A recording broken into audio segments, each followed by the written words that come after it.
Girls welcome back to my channel. আমি ষষ্ঠীর second part নিয়ে চলে এসেছি তোমাদের কাছে। তো এখন দেখছো সকালবেলা দিদিভাই রেডি হচ্ছে এখানে, কারণ দিদিভাইরা ঠাকুর দেখতে যাবে তাই। তো দিদিভাইকে আমি সুন্দর করে সাজিয়ে দিলাম, এখনও বার হয়ে গেছে। আর এদিকে দেখো বুনুও রেডি হয়ে নিচে চলে গেছে।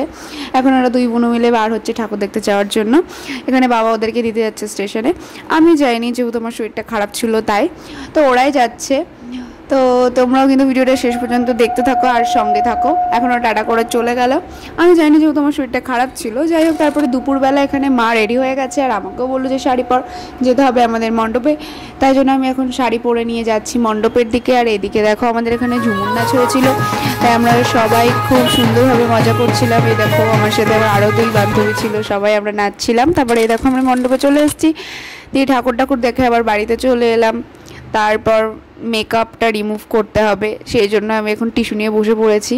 মুখটা ভালো করে আমি মুছে নিচ্ছি যাতে মেকআপগুলো উঠে যায়, কিন্তু তাও আমার মেকআপগুলো উঠছিল না ঠিক করে, কাজল তো উঠছিলই না। ওই জন্য আমাকে পরে আমি আবার নারকেল তেল ইউজ করে মেকআপটা ভালো করে তুলে নিই আর কি। তোমরা ভিডিওটা দেখলে সেটা বুঝতে পারবে।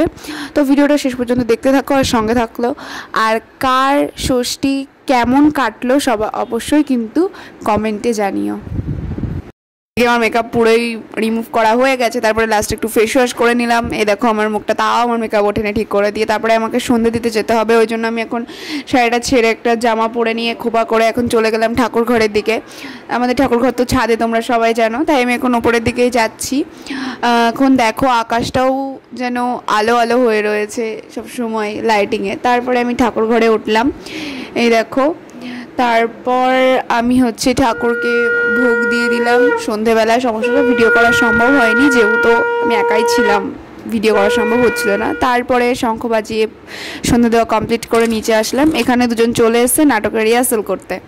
যে নাটকের রিহার্সাল করে আমরা গেলাম আমাদের মাঝদিয়ার ফুটবল খেলার মাঠে ঠাকুর দেখতে। দেখো লাইটিংগুলো কত সুন্দর হয়েছে। তারপরে আমরা এখানে মাঠের ভেতরে যাচ্ছি। দেখো এবার এখানকার প্যান্ডেলের থিম ছিল মাইসর প্যালেস। হয়তো প্যান্ডেলটা খুবই সুন্দর লাগছে দেখতে। এখন আমরা ভেতরের দিকে যাচ্ছি, চলো ঠাকুরটা দেখতে হবে। আমরা ভেতরের দিকে যাই। তোমরাও কারা কারা ফুটবল খেলার মাঠে ঠাকুর দেখেছো অবশ্যই জানিও। তো চলো এখন ভেতর দিকে যাওয়া যাক, ঠাকুরটা কেমন হয়েছে দেখি। খুবই সুন্দর লাগছিল ঠাকুরটা, সাজটা তো মানে অসম্ভব সুন্দর হয়েছিল। তারপরে আমরা ঠাকুর দেখে বাইরের দিকে এলাম। তারপর দেখো আমরা বাড়ি আসার পথে তো আমাদের মণ্ডপের লাইটিং পড়ে, তো সেটাও আমি ভিডিও করলাম। সামনাসামনি তো খুবই সুন্দর লাগছে, আমি ফোনেও ক্যাপচার করার চেষ্টা করেছি।